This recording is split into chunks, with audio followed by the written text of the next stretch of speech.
you are. No. Boom. Hi, guys. Wait. Okay. Every time we're on the phone, every time we're talking to other people, he always cuts me off. I don't mean to.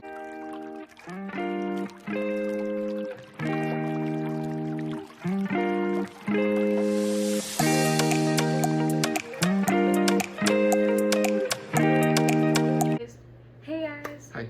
We're back with another video. Yeah. Yeah. Want to say anything? Hi. Been really slacking on the videos lately because we've been really busy. Life's just getting in the way. Yeah, I'm starting a job tomorrow and he's working crazy hours. Yes. So Crazy hours. Anyways, we're gonna do a story time about my crazy nosebleeds. She got some pretty cray nosebleeds. So my nosebleeds started, how old was I? I think I was in 7th grade, 6th grade. I think I was in 6th grade when my nosebleeds started, and they would just happen randomly. And originally we had came to the conclusion that it was just, you know, my sinuses were dry and whatnot. But they would always happen like either while I was taking a test or while I was preparing for a big test. And so, you know, it was always like a high stress environment, but we never like put 2 and 2 together in the beginning. And so we just didn't know why. And my nosebleeds, they weren't just like a little bit of blood and like whatever. I used to like have such bad nosebleeds. I remember one time my freshman year, my nose was bleeding during a test, and it literally bled the entire class period from beginning to end. And the teacher had to ask her if she needed to go to the nurse. And she said, no, I'm finishing this test. Yeah, I finished the test, but Went through a whole box of tissues too. no, I didn't. But you told me you went through a whole box of... No, I went through like half a box. Anyways, yeah, It was half a box. It was a lot of tissues.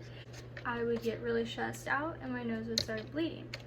Fast forward to my freshman year, me and him had just started dating, so I didn't tell him about my nosebleeds. Like, I didn't tell him until like a couple months ago about how I have random nosebleeds. And so my freshman year, I took my first AP class, not to mention like I was starting high school,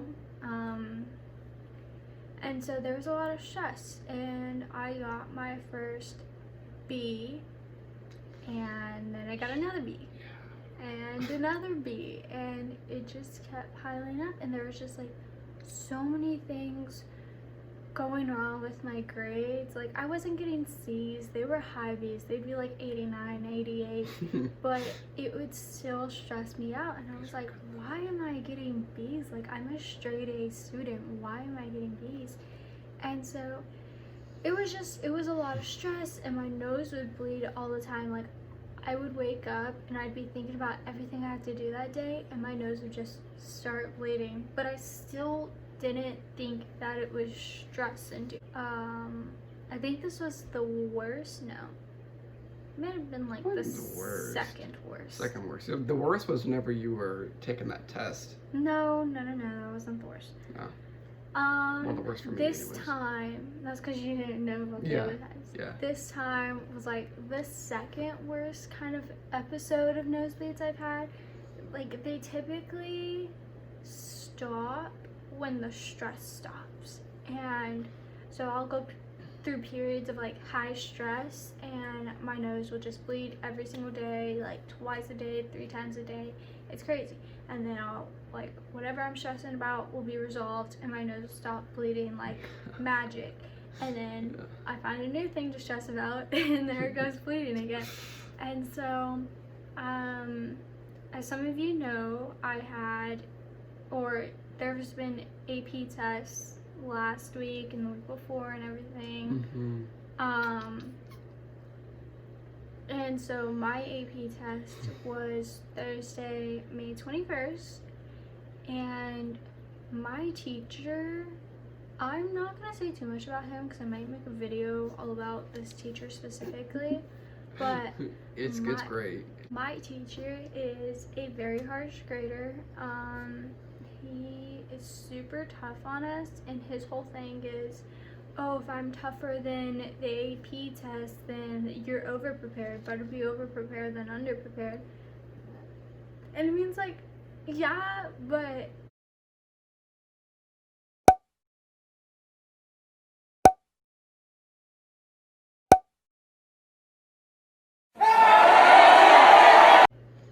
what was I talking about?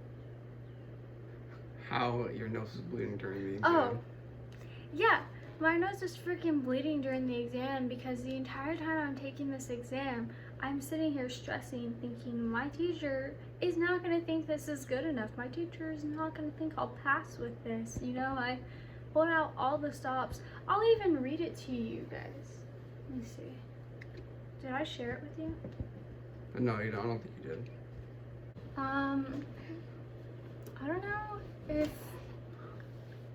I don't know if we're allowed to. I don't know. I wouldn't risk it. Well, I don't know if we're allowed to say like the question. I'm just gonna summarize it without talking about anything specifically. I'm not gonna say anything specifically because I don't want to risk it. But basically, I got an exam question that was so much harder than all the other prompts that were mentioned. I know the other one's like really easy compared to mine. Like mine was so much harder than theirs, and like whenever like my teacher was asking everybody about their prompts, I never told him my prompt, but other students were talking about their prompts, and I was just sitting there like, those are so easy.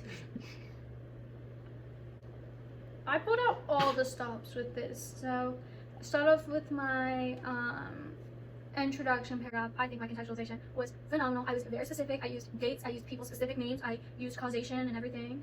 It was phenomenal. Made my thesis. I never really had a problem writing a thesis. I thought thesis was a pretty easy point. And then I go and talk about my first topic. In my first body paragraph, I have a topic sentence. I mention one document. I summarize it. I mention point of view. I analyze it. I summarize another document. I use point of view again, and audience. I analyze it, so that's 6 points. So in my first body paragraph, I use point of view twice. I summarize 2 documents, analyze 2 documents, which is 6 points. Yeah. So then my second body paragraph, so we're at 6, keep that in your head. 6. I summarize another document. 7. I use outside evidence. 8. That is not mentioned in the document. I analyze. That's 9. Right, no. Wait, hold up. Okay, wait. No, I counted wrong. Okay. So summary 2 documents is 1 point. Analysis of 2 documents is another point. I did 2 point of view, so that's 4. Okay, so my first paragraph was 4 points. 4. Plus the thesis and contextualization, so that's 6. Yeah, 6 points. Okay. Alright. So then I summarize another document, but you can't get any more points for that. I use outside evidence, so that's 7. another point. 7. I analyzed this document. I used another outside evidence. What were we at? 8? Something. 8, right, 8. Okay. And I analyzed the document, okay? And then I summarized another document, but again, can't get any more points for that, so we're still at 8. And then I analyzed the document, so that's 9. Give me 9. And then I used 2 different things. I tried to do like 2 different ways to get complexity. So my first way was to argue the opposite. Just keep in mind, I used all 5 documents. My trick is that like I use 4 of them for my argument, and then I'll always use one of them to argue against my argument. Because then you get complexity as well as analyze all 5. So if one of your analysis isn't good, you still have a backup one.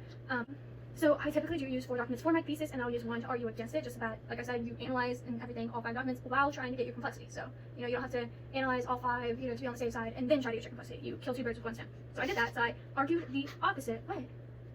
This is smart people talk. I'm totally zoned out. So I argued the opposite, and then my last paragraph was like, another argument that would support this, that is not mentioned in the documents, is this, and I included a 3rd outside evidence. So this is how I structure my DDQs, and this teacher gives me terrible grades. Anyways, so because of him and all the stress he has given me, I had a nosebleed during my AP exam and a mental breakdown. But I also add that she came over to my, she knocked over the trash can. Anyway, she came over to my place because she wanted me to help her study. literally right before we started studying, nosebleed right then and there. Yep, I remember. Right as I was trying to eat breakfast, I was trying to eat my pancakes, and it just... Whoosh. That's our little story time about how I get nosebleeds whenever I'm stressed, and, you know, yeah.